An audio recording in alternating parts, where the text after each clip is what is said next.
Olá, meus queridos alunos. Na nossa primeira aula de ligação gênica, nós vimos a diferença entre um caso de segunda lei e um caso de ligação gênica. Vimos como se formam gametas na segunda lei, como se formam gametas na ligação gênica. E vimos que, apesar das duas situações produzirem os mesmos gametas, a diferença está na frequência. Na segunda lei, todos os gametas têm a mesma chance de serem formados, mas na ligação gênica não, porque quando dois genes estão ligados ao mesmo cromossomo, eles estão sujeitos ao fenômeno da permutação na meiose. E a taxa de permutação varia de caso a caso. Vamos começar agora vendo o que é que determina a taxa de permutação. Vamos pegar essas duas situações. No caso à esquerda, os genes estão mais próximos entre si no cromossomo. No caso da direita, os genes estão bastante distantes entre si no cromossomo. Ora, na permutação, os cromossomos se quebram e trocam pedaços. Suponha que a quebra, a permutação, ocorreu na altura onde aparece essa barra vermelha. Nesse caso, não vai mudar nada entre A e B. Bom, e se a permutação ocorrer mais em cima? Os cromossomos se quebraram um pouco mais em cima. Também não vai mudar nada entre A e B. Pessoal, para ter alguma mudança entre A e B, a permutação, a quebra entre os cromossomos homólogos, tem que acontecer no espaço entre os genes A e B.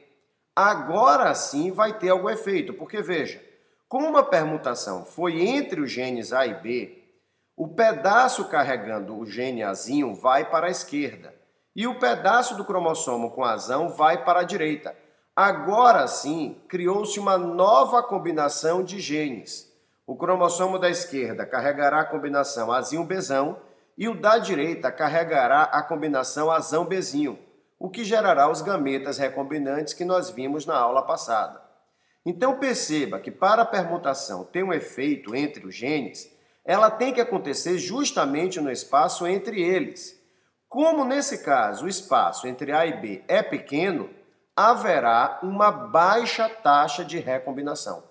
Nesse caso, a taxa de recombinação será baixa porque eles estão próximos no cromossomo e tem que coincidir da permutação ser justamente nesse pequeno espaço entre eles. Vamos verificar agora o caso da direita. No caso da direita, os genes estão bastante afastados.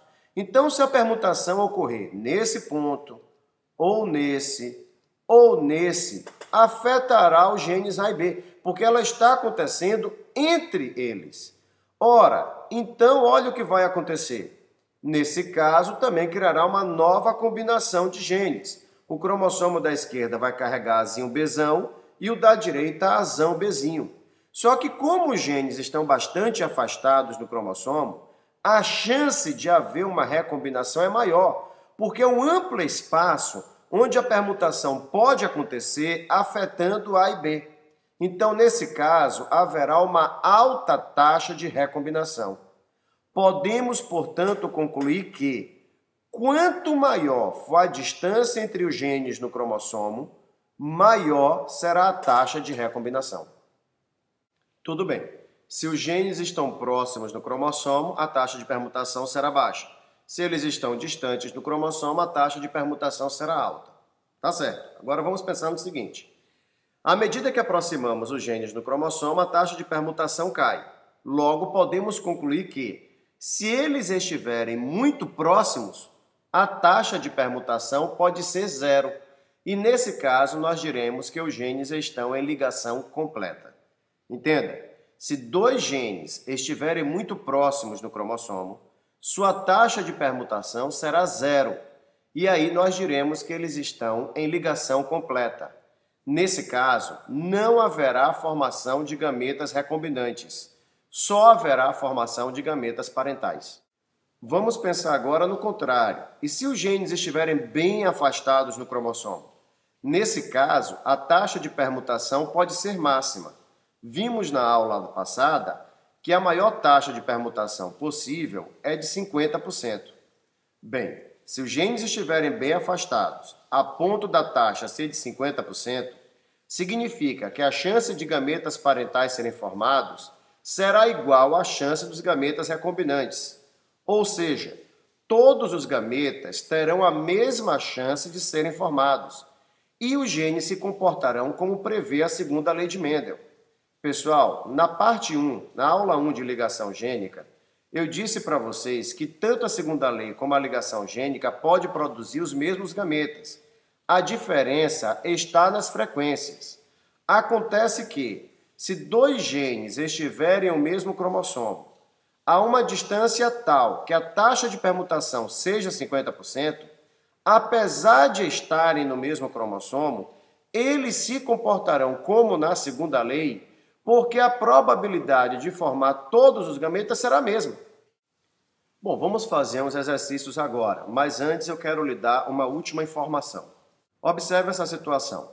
Nesse caso, um cromossomo está carregando os alelos dominantes e o outro cromossomo está carregando os alelos recessivos. O da esquerda está com os alelos Azão-Bzão, o da direita Azinho-Bzinho. Quando isso acontece, um com dominantes, outro com recessivos, nós dizemos que os genes estão em cis ou acoplamento. Segunda possibilidade.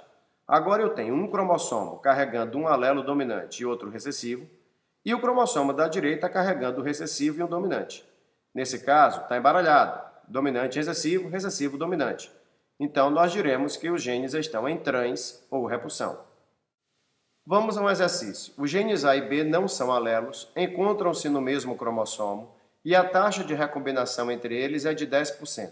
Um indivíduo Azão-Bzão, Azinho-Bzinho formará o maior número de gametas com constituição. Bom, primeiro, observe como ele descreve o genótipo do indivíduo. Ele diz Azão-Bzão, Azinho-Bzinho. Geralmente, nós estamos acostumados com a expressão Azão, Azinho, Bzão, Bzinho.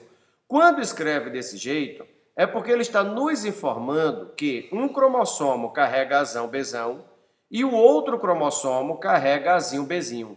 Por isso vem escrito Azão-Bzão, Azinho-Bzinho. Agora veja, ele quer saber quais gametas serão formados em maior quantidade. Ora, vai estar em maior quantidade aqueles que forem parentais. E quem serão os gametas parentais nesse caso? É só você pegar o cromossomo da esquerda, que é Azão-Bzão, e ele formará o gameta parental Azão-Bzão. Pegue o cromossomo da direita, Azinho-Bzinho, e ele formará o gameta parental Azinho-Bzinho. Esses serão os gametas parentais e, portanto, estarão em maior quantidade. Portanto, a resposta é a letra C. Vamos a esse outro exercício.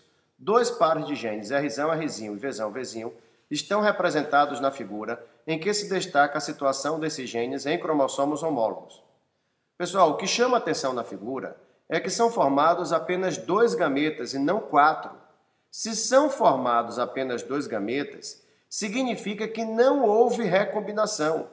Observe que só foram formados os gametas parentais, Rzão, Vzão, que vem do cromossomo à esquerda, Rzão, Vzão, e Rzinho, Vzinho, que vem do cromossomo à direita, Rzinho, Vzinho. 100% dos gametas são parentais. Isso significa que a taxa de permutação foi 0. Esses genes estão em ligação completa. Não haverá recombinação entre eles. Então a resposta é 0,3, a ocorrência de linkage com genes herdados em bloco. Esses genes estão sendo herdados em bloco porque não há recombinação entre eles. Eles estão muito próximos entre si, a taxa de permutação é 0, só são formados os gametas parentais. Bem, no nosso próximo vídeo, que será a ligação gênica parte 3, nós veremos mapeamento cromossômico e faremos novos exercícios. Até lá!